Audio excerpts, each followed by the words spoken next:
sea, aunque es una visita fugaz, porque me voy mañana muy temprano, pero quise aceptar la invitación para estar aquí con ustedes. Agradezco al grupo de Sanofi por haberme invitado para estar con ustedes esta noche, a la Asociación Peruana de Diabetes por dar el espacio para este simposio, a nuestra mesa por estar aquí conmigo, y por supuesto a ustedes. Sé que ha sido una jornada larga, han pasado muchas horas, así es que les agradezco que se hayan quedado para este simposio.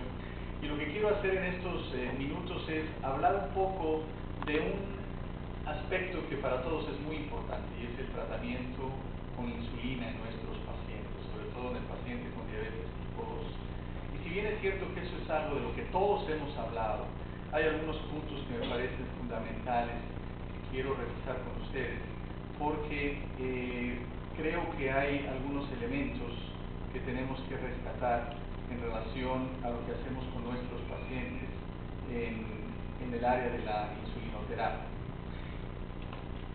Quiero empezar diciendo que la insulina, por supuesto, ha cambiado la vida de muchas personas. Se descubrió en el año de 1921 y realmente a partir de 1922 las personas con diabetes, sobre todo las personas con diabetes tipo 1, cambiaron su vida por completo. Esta es la imagen de una chica, la misma persona, antes y después del tratamiento con insulina, unas cuantas semanas después. Antes de que llegara la insulina, las personas, como ustedes saben, morían prácticamente en unos cuantos meses. Es una historia muy diferente lo que se tiene ahora con las personas con diabetes. Esta es una chica pequeñita inyectándose insulina, algo que ahora no puede ver mucho más frecuentemente y que por supuesto ha cambiado la vida de las personas. Tengo la fortuna de trabajar en el Centro de Diabetes Joslin, que es un centro de referencia a nivel mundial, porque es la única institución realmente en el mundo que está dedicada exclusivamente a la diabetes en todas sus formas, en todos los aspectos que ustedes puedan pensar. Y el doctor Joslin, que fue el que fundó la institución en el año 1898, hace 114 años, fue prácticamente la primera persona en Estados Unidos que dio una inyección con insulina. Y aquí está una placa que está fuera de la institución allá en Boston, en donde dice que a una enfermera fue la primera que recibió tratamiento con insulina y pudo vivir 25 años más después de haberse iniciado el tratamiento con insulina. Tenemos todavía algunos escritos del doctor Joslin donde decía que una persona vivía 6 meses, y a lo mejor él consideraba un éxito grande cuando alguien lograba vivir tal vez un año o un año y medio. Seguramente está hablando de las personas con diabetes tipo 1 o muchos también con diabetes tipo 2 que requerían el tratamiento y que no lo habían podido recibir hasta ese momento. El doctor Joslin instituyó, de hecho, un sistema a través de que se le reconocía a los pacientes cuando habían logrado en algún momento tener 25 años con diabetes, que en los años 40, 50 era todo un logro que no se había visto antes. Después, a los pacientes, al poder vivir más tiempo, ya se tuvo que instituir la medalla de los 50 años. Tenemos ahora en Joslin una medalla de 75 años y hemos dado muchísimas a nivel mundial para personas que han tenido diabetes por 75 años o más, algo que obviamente era algo impensable hace algunas décadas. Es posible vivir con diabetes muchos años y vivir bien, pero eso requiere obviamente disciplina, requiere un esfuerzo, y es algo que obviamente se puede hacer. A lo largo de los años se han creado muchas guías de tratamiento. Estas son las más recientes que seguramente ustedes conocen, que son las que se publicaron este año, en una combinación de lo que fue el trabajo de la Asociación Americana de Diabetes y el Grupo Europeo, en el que se trata nuevamente de recomendar qué tipo de acción seguir en el paciente con diabetes tipo 2 que no ha alcanzado la meta de tratamiento. Como todas las guías son, creo yo, imperfectas, pero me parece que ha habido algunos puntos muy rescatables y muy importantes que les quiero comentar, y que por supuesto cada quien en su país, en su contexto, tiene que aplicar de la mejor manera. Lo primero es reconocer cuál es la meta en el tratamiento. Cuando tenemos un paciente con diabetes tipo 2, lo primero que tenemos que pensar es a dónde quiero que llegue en su control de la glucosa y dónde quiero que esté la hemoglobina glucosilada. Y en términos generales hablamos de que sea de menos de 7%. Estas son las cifras para la glucosa antes de los alimentos, las cifras después de los alimentos. Yo en lo particular pienso que esto va a tener que disminuir porque el nivel normal realmente es menos de 140 miligramos por decilitro. En cualquier momento después de algún alimento, si alguien tiene un páncreas completamente normal. Pero aquí está la clave, que se tiene que individualizar la meta de tratamiento, dependiendo de cada paciente, de sus características, de su edad. Vamos a hablar un poco más de eso en algunos momentos. Por ejemplo, si una persona es joven, que no tiene complicaciones, no hay razón para no tratar de que la A1C llegue lo más bajo posible, incluso que llegue al nivel normal o cerca del 6%. Mientras que una persona que tiene edad avanzada, y ya escuchamos ahora la charla sobre hipoglucemia, me parece que es muy importante, en aquella persona en la que hay un riesgo más alto, tal vez no queremos que esté menos de 7%, podríamos tal vez conformarnos con 7,5, 8% en algunos casos. Pero cuidado, porque siempre que hablo de esto, muchos de los médicos siempre me dicen, bueno, entonces dejar la A1C en 8%, 8,5 no está tan mal. Yo digo, bueno, no, ese no es el mensaje. Eso sería en algunos casos muy particulares, y en la gran mayoría sí tenemos que buscar la manera de llevar las cifras de A1C lo más bajo posible, pero de la manera más segura para este paciente, y voy a regresar en ese punto.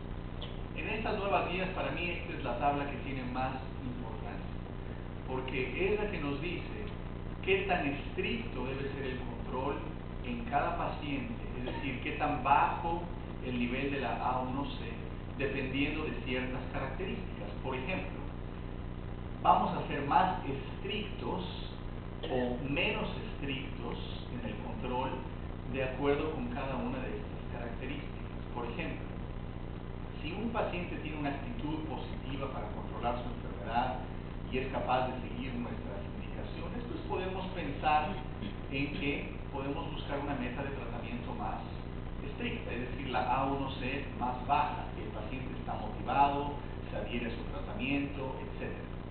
También, si el riesgo de hipoglucemia es bajo, podemos buscar que sea más estricto, mientras que si el riesgo de hipoglucemia es más alto, tenemos que ser menos estrictos en el control de la glucosa en ese paciente.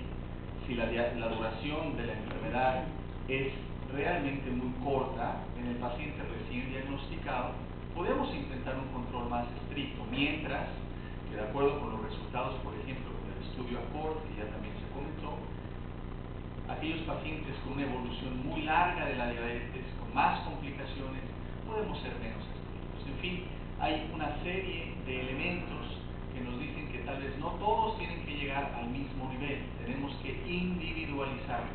Ese es el primer punto cuando tenemos un paciente enfrente de nosotros. ¿A dónde queremos llegar? Y compartir esa información con el paciente para estar de acuerdo de cuál es esa meta. El siguiente punto es, bueno, ya que decidimos qué vamos a hacer, vamos entonces a establecer el tratamiento. Y sin duda, yo siempre lo digo en todas las charlas y en todos lados, la base es una buena alimentación, el hacer ejercicio y el cuidar el peso. He sido coinvestigador del Programa Nacional de Prevención de Diabetes en Estados Unidos, el TPP, que muchos de ustedes conocen, en donde demostramos que la diabetes se puede prevenir, se puede retrasar. Y en el caso del paciente con diabetes tipo 2, sin duda, se puede mejorar el control metabólico. Esa es la clave en todos los pacientes en cualquier momento de la enfermedad. Pero, desafortunadamente, no siempre esto funciona de la mejor manera. Esta es una imagen de un maestro, el maestro de yoga más reconocido en la India, quien ha postulado que si todo el mundo pudiese llevar una vida más saludable, pues sería mucho más fácil prevenir estas enfermedades. ¿Cuántos de ustedes pueden adoptar esta posición? Levanten la mano. ¿No? Pero resulta que cuando yo vi esto dije, caray, ¿por qué nos cuesta tanto trabajo a nosotros hacer las cosas bien y llevar una buena alimentación, hacer ejercicio, etcétera? Y mandé esta fotografía a un amigo mío en México que me dijo, bueno, en realidad si de lo que se trata es de adoptar esa posición, nosotros lo podemos lograr muy fácilmente también. No sé qué tan benéfico sea esto, pero bueno, finalmente la posición se puede adoptar. No sé, a lo mejor aquí con un poco de pisco sour, a lo mejor se puede conseguir. Pero bueno, el punto es que en realidad muy pocos pacientes logran el control metabólico solamente con cambios en el estilo de vida y necesitamos utilizar medicamentos. Eso es esperado, eso es algo que hacemos con la gran mayoría. Y es muy bueno que ahora tenemos un gran número de medicamentos para el control de la diabetes. Nunca antes habíamos tenido tantas opciones, cada uno de estos medicamentos tiene sus ventajas y sus desventajas, y a mí me parece que es lógico conocerlos para poder decidir cuándo utilizarlos. Pero al final, tarde o temprano, y desafortunadamente más tarde que temprano, utilizamos la insulina. Yo creo que aquí es donde tenemos que insistir un poco más en hacerlo en el momento adecuado y de la manera adecuada. Y tenemos distintas opciones en el tratamiento para la insulina, de distintos grupos como la NPH y la regular, que han sido por muchos años el caballito de batalla para poder controlar a los pacientes. Pero a mí no me queda la menor duda que en realidad la NPH y la regular en realidad ya no son las mejores insulinas que existen. Los nuevos análogos tienen muchas ventajas, sobre todo la disminución en el riesgo de hipoglucemia, perfectamente relacionado esto con lo que acaban ustedes de escuchar en cuanto al riesgo de la hipoglucemia y el impacto que pueden tener en los pacientes, y vamos a regresar a este punto. Hay distintos perfiles de acción con todas las insulinas. Aquí ven la regular, los nuevos análogos que actúan de una manera más rápida y que desaparecen de la circulación también mucho más rápidamente, siendo algo más fisiológico. La NPH, que tiene su pico y que habitualmente está relacionado con un mayor riesgo de hipoglucemia, mientras que las nuevas insulinas, sobre todo la glargina, tienen un efecto un poco más prolongado de 24 horas y que permite un control mucho más aceptable de la glucosa en los pacientes.